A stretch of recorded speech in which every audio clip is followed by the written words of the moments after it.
এমন জ্বালা যন্ত্রণা দিয়ে দাও যে জ্বালা যন্ত্রণাগুলো ও জীবনে কোনোদিন পায় নাই।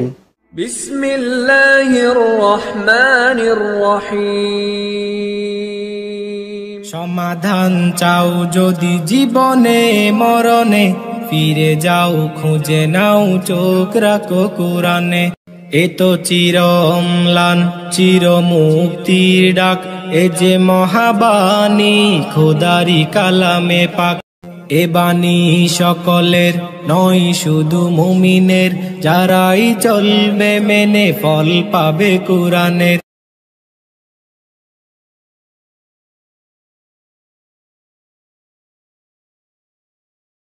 আসসালামু আলাইকুম ওয়া রাহমাতুল্লাহি ওয়া বারাকাতুহু। ইন্নাল হামদুলিল্লাহ ওয়াসসালাতু ওয়াসসালামু আলা রাসূলিল্লাহ। সম্মানিত শ্রোতা বন্ধুগণ, আশা করি আল্লাহ পাকের অশেষ মেহেরবানিতে আপনারা সকলে ভালো আছেন। দূরে এবং কাছে, দেশে এবং প্রবাসে যে যেখান থেকে আমাদের সাথে অংশগ্রহণ করেছেন সকলকে জানাচ্ছি আন্তরিক মোবারকবাদ। প্রিয় ভিউয়ার্স, আজকে আমাদের সামনে একটা পেশেন্ট নিয়ে আমরা বসেছি। যে পেশেন্টটাকে দীর্ঘদিন ধরে কিছু খারাপ প্রকৃতির জিন তাকে ডিস্টার্ব করছে, তাকে কষ্ট দিচ্ছে। কখনো শরীরে আসে, কখনো আসে না। আল্লাহ পাকের অশেষ মেহেরবানিতে আমরা শরীরে তাকে হাজির করতে সক্ষম হয়েছি। যে মহান আল্লাহ তাআলা সেই শক্তি সামর্থ্য আমাদেরকে দিয়েছেন, সেই মহান রব্বুল ইজ্জার দরবারে শুকরিয়া আদায় করে বলছি আলহামদুলিল্লাহ। এই মুহূর্তে আপনারা যারা আমাদের সাথে আছেন, আপনারাও দোয়া করবেন আল্লাহ তাআলা যেন এই রোগীটাকে পরিপূর্ণভাবে সুস্থ করার মতো সেরকম চিকিৎসা প্রদান করার সেরকম সক্ষমতা আল্লাহ তাআলা আমাকে দান করেন। আমরা সকলে বলি আল্লাহুম্মা আমিন।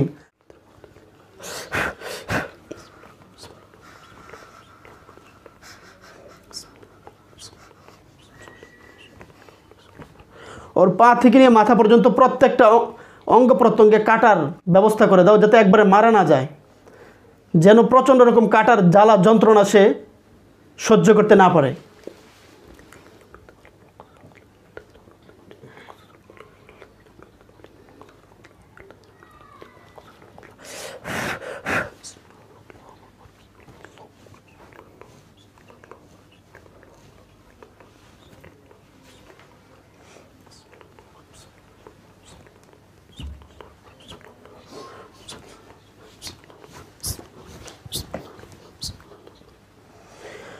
এমনভাবে কাটার ব্যবস্থা করে দেবে সে যেন মারা না যায়।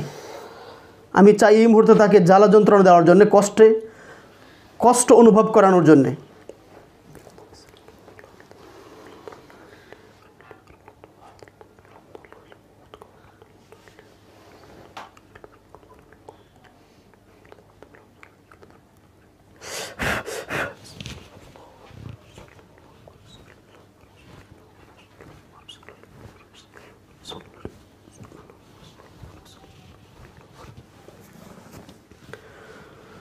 এখন ওর শ্বাসকষ্টের যন্ত্রণা আরো বাড়িয়ে দাও।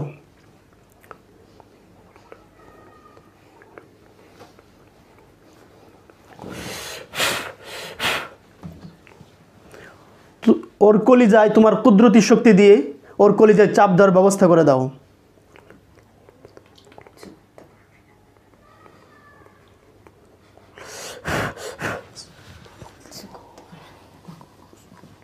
এই দেখ, পারি না পারি, বেহায়া কোথাকার।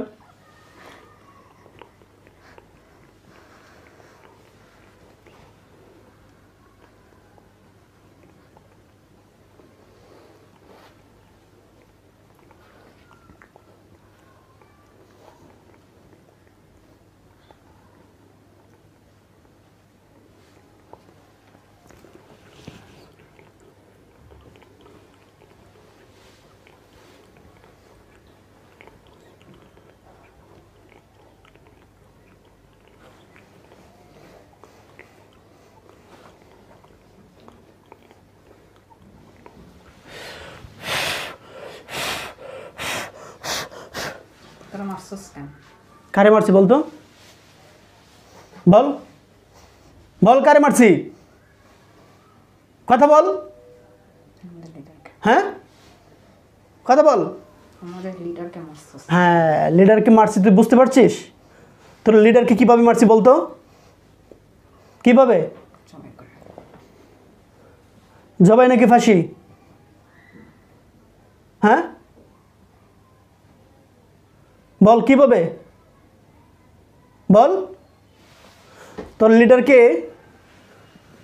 লিডার কি জবাই করেছে নাকি ফাঁসি দিয়েছে সেটা বলতো, এই কথা বল। তোর লিডারকে যদি মারতে পারি তোকে কি পারবো না? হ্যাঁ এই তোর লিডার না অনেক বড় মস্তান ছিল না? লিডার যদি মারা যায় তা তোর অবস্থা কি হবে? লিডারের জন্য কি তুই ওইরকম কষ্ট করবি? একটা মানুষকে এই যে কষ্ট দিচ্ছিস, আওয়াজ করবেন না, ইশারা ইঙ্গিত বলবেন। একটা মানুষকে যে এই যে কষ্ট দিচ্ছিস এটা কি কাজটা ঠিক হচ্ছে? তোর লিডারকে আমরা কখন মেরেছি? লিডারকেও কিন্তু আমরা অনেক বুঝিয়েছি, বুঝাই নাই? অনেক বুঝিয়েছি, বোঝানোর পরেও সে বুঝতে চায় নাই, তারপরে কিন্তু তাকে আমাদের মারার ব্যবস্থা করতে হয়েছে। আমি কখনোই এমনটা করি না যে একটা রোগী আসলো তো আসার পরেই তাকে খুল্লু খালাস মেরে ফেলি, আমি এটা কখনোই করি না। তাকে আমি অনেক বোঝানোর চেষ্টা করি, অনেকবার ট্রাই করি, 1 বার 2 বার 3 বার 5 বার 10 বার পর্যন্ত ট্রাই করি। তারপরেও যখন সে বুঝে না তখন তার জন্য যেটা বিচার ব্যবস্থা করা দরকার সেটা আমরা করে ফেলি। হ্যাঁ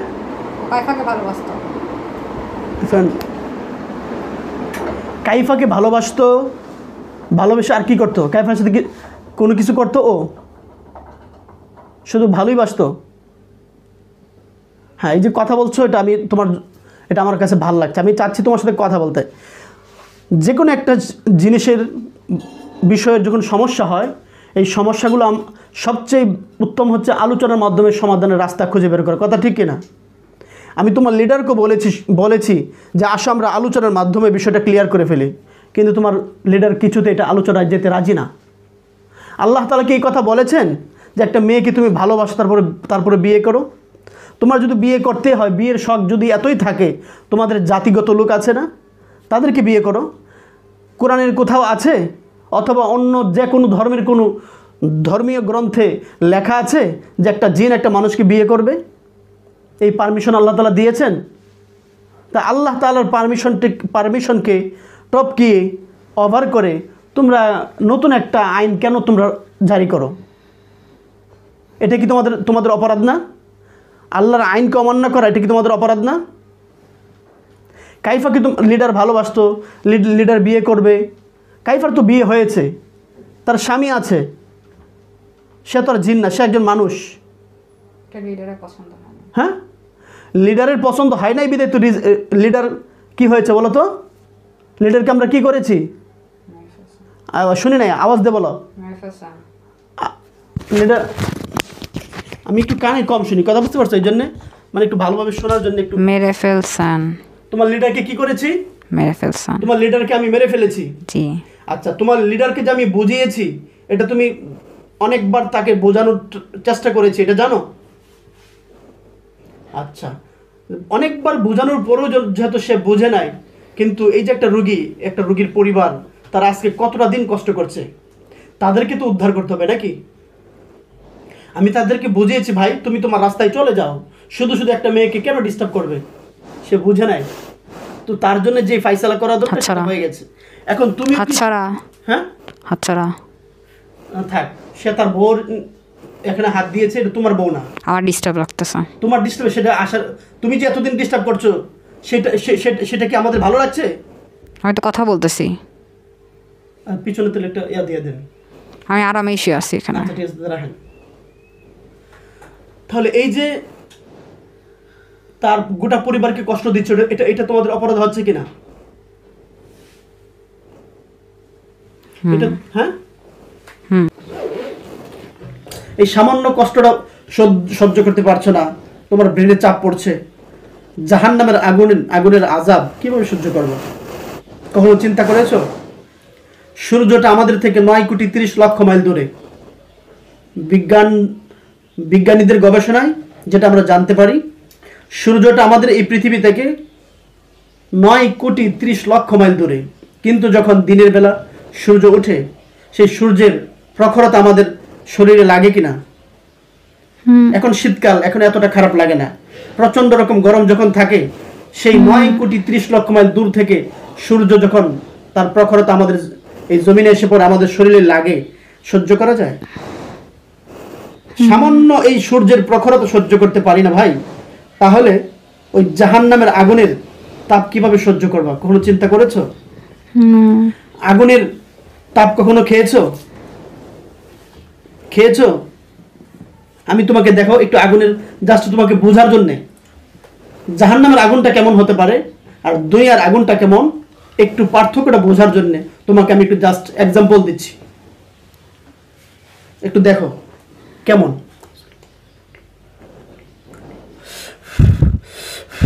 আল্লাহ তাআলা জাহান্নামের আগুন এবং দুনিয়ার আগুনটাকে একটু বোঝার জন্য ওকে একটু ব্যবস্থা করে দাও।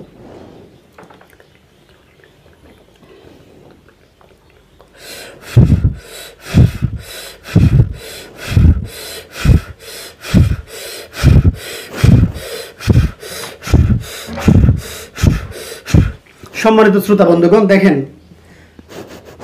জাহান্নামের আগুন এবং দুনিয়ার আগুনের যে তফাৎটা তাকে বোঝানোর জন্য আমি তাকে একটু ট্রাই করেছি। আল্লাহ তাআলার কুদরতি শক্তি দিয়ে সে কিন্তু সেই আগুনের তাপগুলো সে নিতে পারছে না। এটাই হচ্ছে কোরআনের মুআজিজা, এটাই হচ্ছে কোরআনের শক্তি। আল্লাহ তাআলা তুমি তাকে বোঝার জন্য তাকে আরো কষ্টটা বাড়িয়ে দাও এবং তার দিলটাকে তুমি ইসলামের জন্য কবুল করে নাও।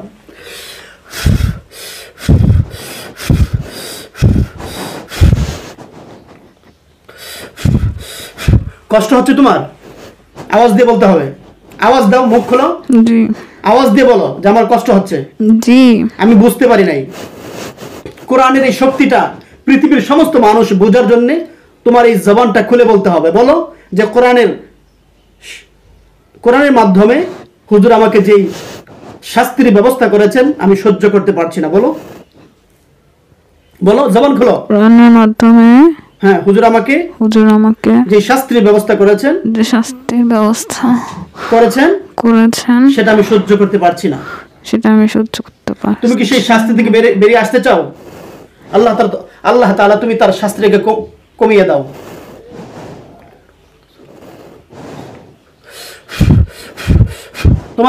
তোমার কাছে মনে হবে তুমি এসির ভিতরে আছো, একবারে ঠান্ডা হয়ে যাবে তোমার শরীর।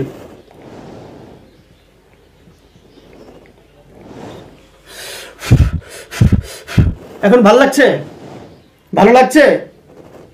আরাম ফিল করছো? আমি বলছি মাথা নাড়ায় কথা না বলতে ভাই। জি।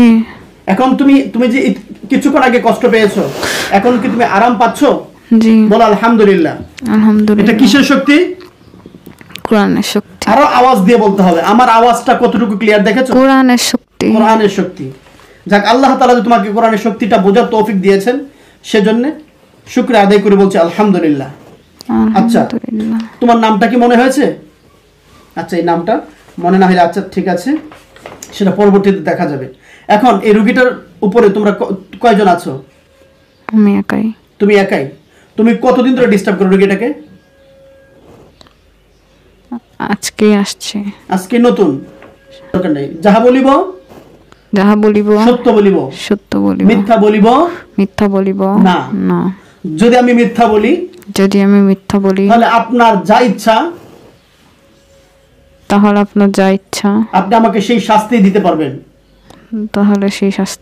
আমি সেই শাস্তির জন্য আমার কোনো আপত্তি থাকবে না। ঠিক আছে তো? আচ্ছা, তাহলে তুমি আজকে আসছো নাকি রোগীটার শরীরে? হ্যাঁ, বুঝি নাই। সকালে আসছিলা? সকাল কয়টায়? কথাগুলো দ্রুত বলতে হবে। হ্যাঁ, 6টার দিক মেবি। সকাল 6টা টাইম ঠিক আছে? সকাল 6টা। আচ্ছা, তুমি বলো তো, আমি তোমাকে একটা কথা বলেছি, আরো যে সকল তোমার সাথী সঙ্গীরা আছে, কে তোমাকে কি বলবে না বলবে সেই ভ্রুক্ষেপ তুমি করবে না। তোমার সাথে কি আছে? কোরআনের শক্তি কি আছে বলো তো? তুমি যদি সৎ পথে চলে আসো, তোমার সাথে থাকবে কে? কোরআনের শক্তি। কি থাকবে? কোরআনের শক্তি। আর তাদের সাথে থাকবে শয়তানের শক্তি। কোরআনের শক্তি বেশি বড় নাকি শয়তানের শক্তি বেশি বড় বলো তো? কোরআনের শক্তি। আওয়াজ দিয়ে কোরআনের শক্তি। তাহলে জেনে রাখো, জিন জাদুর পরাজয় কোরআনী চিকিৎসার হবেই জয়। কথা ঠিক কি না? জিন যত বড়ই শক্তিশালী হোক না কেন, জাদু যত বড়ই কঠিন হোক না কেন, কোরআনের শক্তির কাছে একটা পর্যায়ে জিন এবং জাদু হার মানতে বাধ্য কিনা? বলো, আওয়াজ দিয়ে বলো। জি জি, আমি এগুলো সবই বিশ্বাস করি। বিশ্বাস করো? ঠিক আছে। আচ্ছা বলো, এই রুগীটার পিছনে কতজন খারাপ জিন আছে? আমি এসব কিছু জানি না আসলে। কেন জানো না? তুমি একটু খোঁজ খবর নাও, তুমি একটু এখান থেকে বসেই একটু খোঁজ খবর নাও। আমি তোমাকে বলছি, পৃথিবীর এমন কোনো শক্তি নেই তুমি যদি সৎ পথে আসো, তোমার গায়ের একটা পশম ছেঁড়ার মতো ক্ষমতা কারণ নাই ইনশাআল্লাহ। আল্লাহর কোরআনের শক্তি দিয়ে আমি তোমাকে সাহায্য করব। দেখো কয়জন আছে। আমি কিছু মনে করতে পারতেছি না কেন। তোমাকে সব ভুলিয়ে দিচ্ছে। আমার মাথায় কিছুই নাই।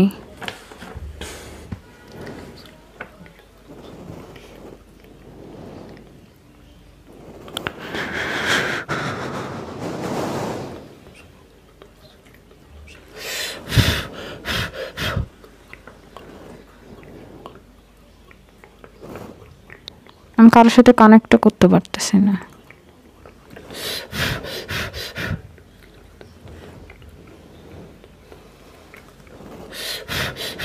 তুমি কি আটকা আছো? আটকা আছো তুমি? জি। আচ্ছা দেখো তো এখন মনে হয় কি না। তুমি দিলটাকে আগে ফ্রেশ করো আর মনে মনে আল্লাহর কাছে সাহায্য চাও।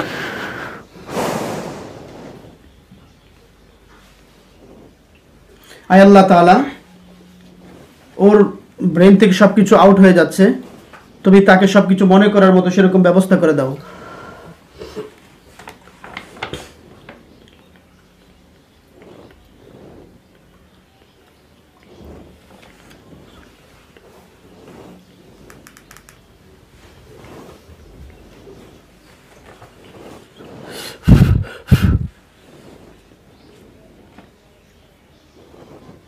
আমি কি মনে করবো এখন?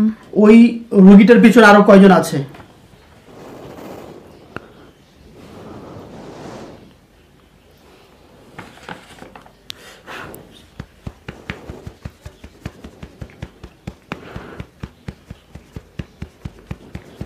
আমি ঠিক জানি না, 13-14 জন হতে পারে। আর বাকি 13-14 জন হতে পারে। তোমার ধারণা? আমার ধারণা শুধু।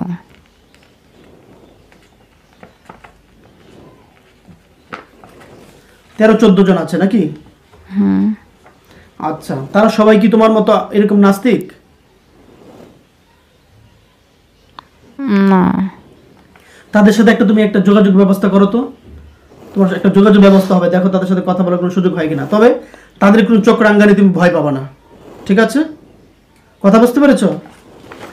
তাদের সাথে যোগাযোগ করে তাদেরকে জিজ্ঞেস করে তোমরা কয়জন আছো এবং রোগীটাকে কেন ডিস্টার্ব করছো। ডিস্টার্ব করা যাবে না। হুজুর তোমাদেরকে ডাকছে। হুজুরের সাথে আপনি অন্য কাউকে আনতে পারবেন? হ্যাঁ, অন্য কাউকে আনতে পারবেন? আমিও থাকবো, বাট অন্য কাউকে আনুন। তুমি দেখো আগে, তুমি এদের সাথে কানেক্ট করো। আমার সাথে কারোর এরকম কানেক্ট নাই। কেন, তুমি কি এদের সাথে আগে থেকে পরিচিত নাই তোমার? আমি একটু অন্যরকম, মানে আমি একটু ওদের সাথে বেশি একটা আমার নেই। বেশি একটু তুমি মিশো না? না। আচ্ছা ঠিক আছে, ওকে। তাহলে আজকে যে আসছো, আজকে এসে তুমি রোগীটাকে কি ডিস্টার্ব করেছো? কিছুই করিনি। কিছুই করো নাই? খালি ঘুম থেকে যখন উঠছে তখন একটু রাগিয়ে দিয়েছিল। হ্যাঁ, আমার কোনো ক্ষতি করি নাই।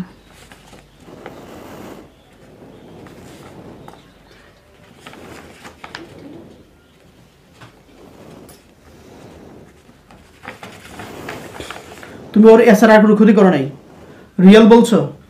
আচ্ছা, আমি একটু যোগাযোগ করে আসতেছি। কিন্তু এই রিয়েলের বাইরে গেলে কিন্তু ঠেলার নাম বাবাজি। আমার ডায়লগ জানো? জানা আছে? তুমি জানো আমার ডায়লগ? আমি ক্ষতি করেছি কিনা একটু ভেবে নি। হ্যাঁ, ভেবে নাও। এছাড়া কিন্তু ঠেলার নাম বাবাজি। এবং যদি কোনো ক্ষতি করে থাকে, কি করেছো সেই লিস্টে এখনো সময় আছে। ওর কোনো ক্ষতি করি নাই, হ্যাঁ, কার করেছো? কারোরই ক্ষতি করি নাই। এই যে ইনাকে তো বকা দিয়েছিলাম। বকা দিয়েছিল, এতটুকু কি তোমার অপরাধ? ঠিক আছে, বকা দিয়েছিল। হ্যাঁ, বকা দিয়েছিলাম। আচ্ছা, আরেক তোমাকে আমি, কারণ আমি যখন আমার যখন আমি রিপোর্টের মাধ্যমে পাবো যে আসলে তোমার এখানে কোনো ঘাবলা আছে, তখন কিন্তু আমার মেজাজ ঠিক থাকবে না। এই জন্য আগে আমি জিজ্ঞেস করছি বারবার, তুমি ভালোভাবে চিন্তা করে দেখো তুমি এই রোগীর সাথে আরো কোন তোমার অপরাধ সংযুক্ত আছে কিনা। আমি আজকে আসছি। আজকে আসছো? এই রোগীকে আর কোনো আমি বেশিক্ষণ থাকি নাই। আচ্ছা, এই রোগীকে আর ডিস্টার্ব করবে না তো?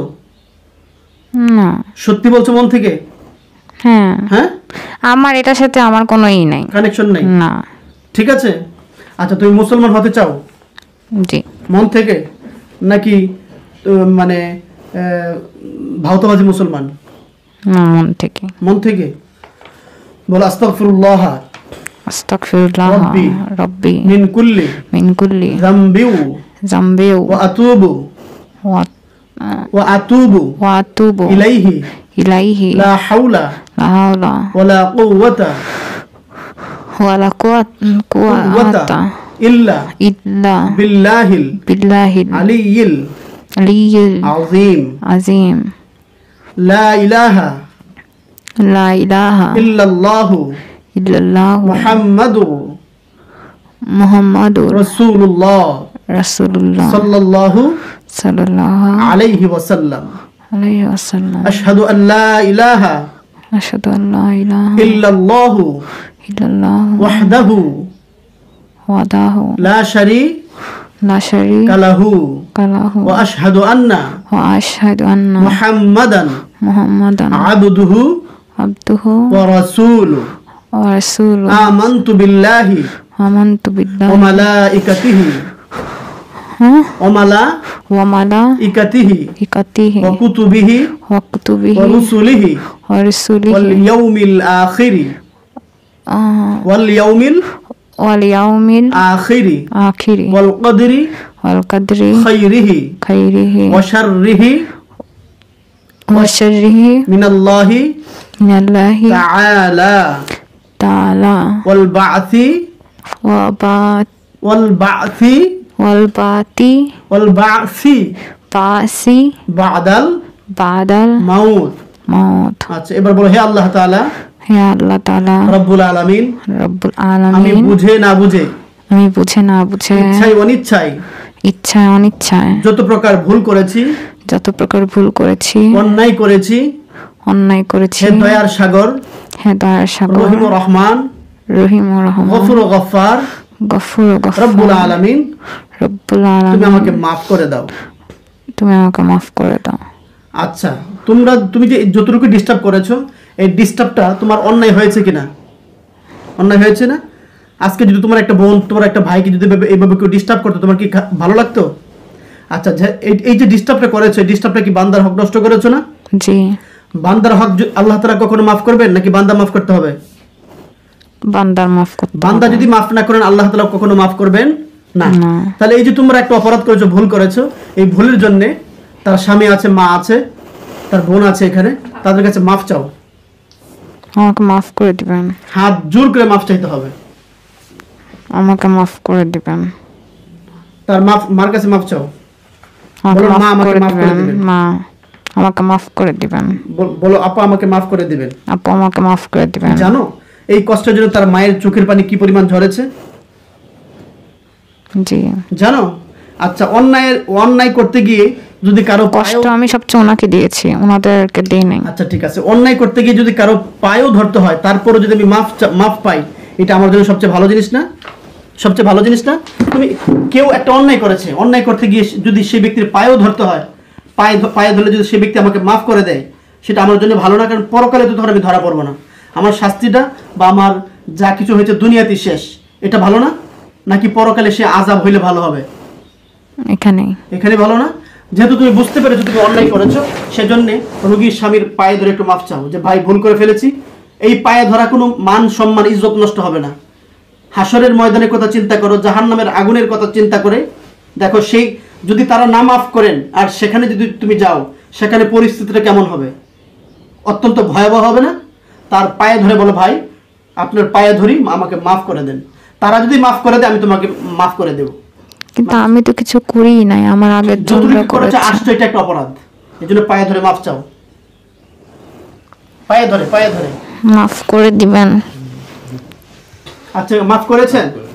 আচ্ছা ঠিক আছে, তাহলে আজকের পর থেকে তোমার কোনো অনুপস্থিতি আমি পাবো না তো? তোমার ওর শরীরে আসার কোনো আসতে আমি মানে ওর শরীরে আজকের পর থেকে আর কখনো আসবে না তো? আমি আসিও না। আসো না, আসতো তো, এখন ভবিষ্যতে আর কখনো আসবে না তো? না। সম্মানিত শ্রোতা বন্ধুগণ, আপনারা ইতিমধ্যে লক্ষ্য করেছেন, অন্যজনরা আসলে কি করবে? সেটা কথা বলতেছি।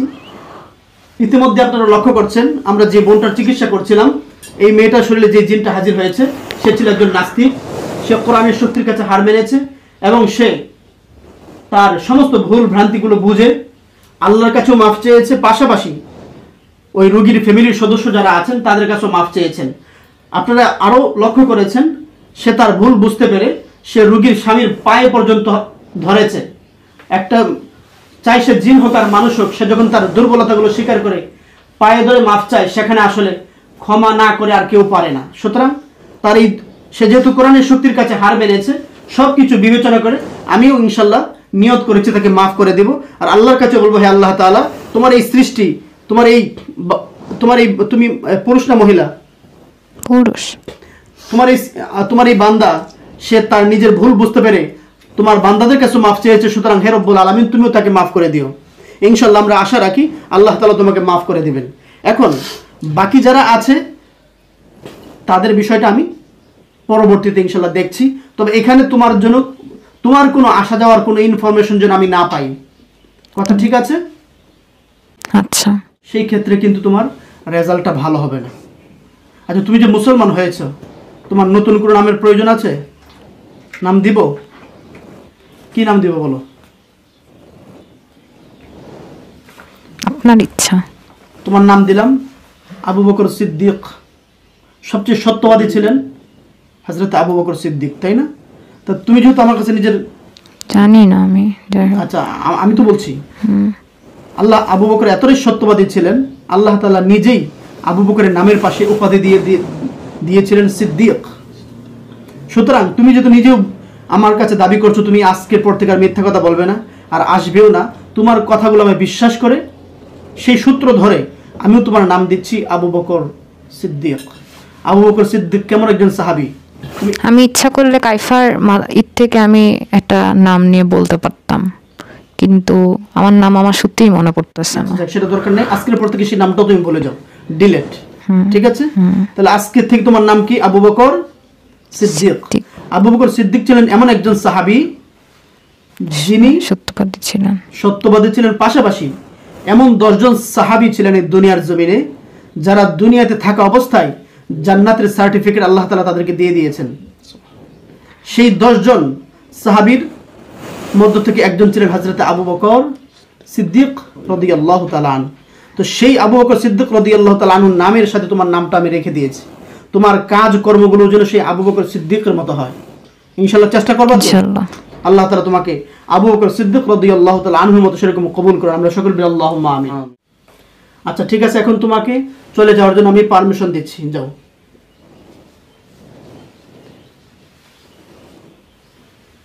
সম্মানিত শ্রোতা বন্ধুগণ, ইতিমধ্যে জিনটা চলে যাচ্ছে, চলে গেলে রোগীটা অচেতন হয়ে যাবে, জ্ঞান হারিয়ে ফেলবে। ইনশাআল্লাহ কোরআনের শক্তি দিয়ে আমরা কিছুক্ষণের মধ্যে আবারও তার সেই জ্ঞান ফিরিয়ে আনার চেষ্টা করব।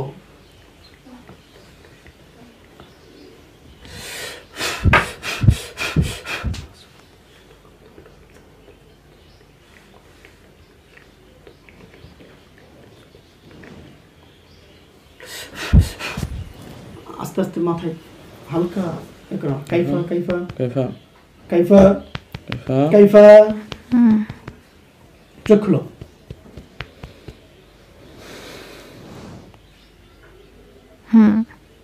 তুমি স্বাভাবিক হয়েছো? জি না। আচ্ছা, এতক্ষণ আপনারা যারা আমাদের সাথে ছিলেন আপনাদের সকলকে অন্তরের অন্তরস্থল থেকে কৃতজ্ঞতা জ্ঞাপন করছি। আর আপনারা এখনো যারা আমাদের এই চ্যানেলটি সাবস্ক্রাইব করেননি, এখনই আমাদের এই চ্যানেলটি সাবস্ক্রাইব করে ফেলুন। আর সবসময় আমাদের পাশে থাকুন। আমরা প্রতিনিয়ত আমাদের এই চ্যানেলে জিন জাদু সংক্রান্ত বিভিন্ন ভিডিও এবং আলোচনা উপস্থাপন করে থাকি। যে ভিডিওগুলো দেখলে আপনি নিজে উপকৃত হবেন, পাশাপাশি আপনি যদি আমাদের এই সমস্ত ভিডিওগুলো অন্যদের কাছেও শেয়ার করেন, এতে করে দেখা যাবে আরও যারা এই সমস্ত সমস্যায় জর্জরিত তারাও যদি আপনার একটি শেয়ার করার মাধ্যমে একটি ভিডিও দেখে উপকৃত হতে পারে, তখন আপনিও সওয়াবের অধিকারী হয়ে যাবেন। আল্লাহ তাআলা আপনাদেরকেও বেশি বেশি আমাদের এই সমস্ত ভিডিওগুলো শেয়ার করার তৌফিক দান করুন। আমরা শুকর বলি আল্লাহুম্মা আমিন। আবারও দেখা হবে নতুন কোনো একটি ভিডিওতে। সেই পর্যন্ত আল্লাহ তাআলা আপনাদের সকলকে ভালো রাখুক, সুস্থ রাখুক, এই প্রত্যাশা ব্যক্ত করে আজকের মতো এখানে বিদায় নিচ্ছি। আল্লাহ হাফেজ।